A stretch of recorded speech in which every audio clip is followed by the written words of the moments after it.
Hello বন্ধুরা, বেশ অনেক দিন ধরেই খুব ইচ্ছা করছিল সাবু মাখা খাবো। তো সাবুটাকে বিকালবেলা লাঞ্চের পর ভিজিয়ে রেখেছি জল দিয়ে।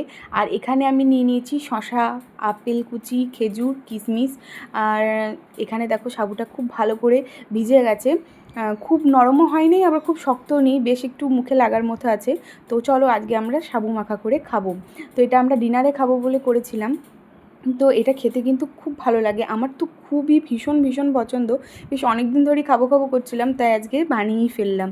তো এখানে সাবুটাকে প্রথমেই জল ছেঁকে ছেঁকে তুলে নিচ্ছি।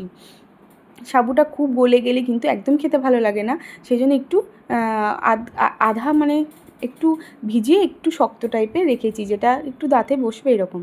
তো এখানে নিয়ে নিয়েছি সাবু মাখা। তো আর এখানে নিয়ে নেব যে ফলগুলো আমি আগে কেটে রেখেছিলাম, শসা কুচি, আপেল কুচি, খেজুর, কিশমিশ, আরও কিছু ড্রাই ফ্রুটস থাকলে তোমরা দিতে পারো, আমি দিইনি, আমার ভালো লাগে না। আর এখানে নিয়েছি কলা, মিষ্টি আর মন্ডা ছিল। তো মিষ্টিটা আমরা এমনি শুধুই খেয়েছি, মন্ডাটা মেখেছিলাম কারণ মন্ডা হালকা মিষ্টি খাবো, খুব বেশি ভালো মিষ্টি এটাতে ভালো লাগে না।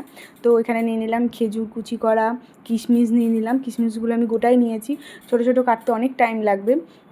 আর নিয়ে নিয়েছি আপেল কুচি, আর এখানে দিয়ে দেবো শসা, আর দিয়ে দেবো দুটো কলা।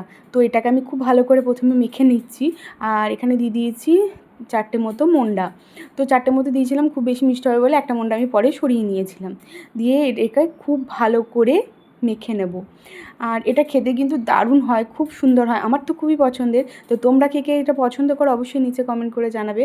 এই দেখো আমার এটা মাখা হয়ে গেছে, এবার আমি এতে অল্প পরিমাণ দুধ দেবো, খুব বেশি পাতলা করব না, একটু মাখো মাখো টাইপের হবে, সেই জন্য আমি এখানে 2 হাতা মতো দুধ দিয়ে দিয়েছিলাম।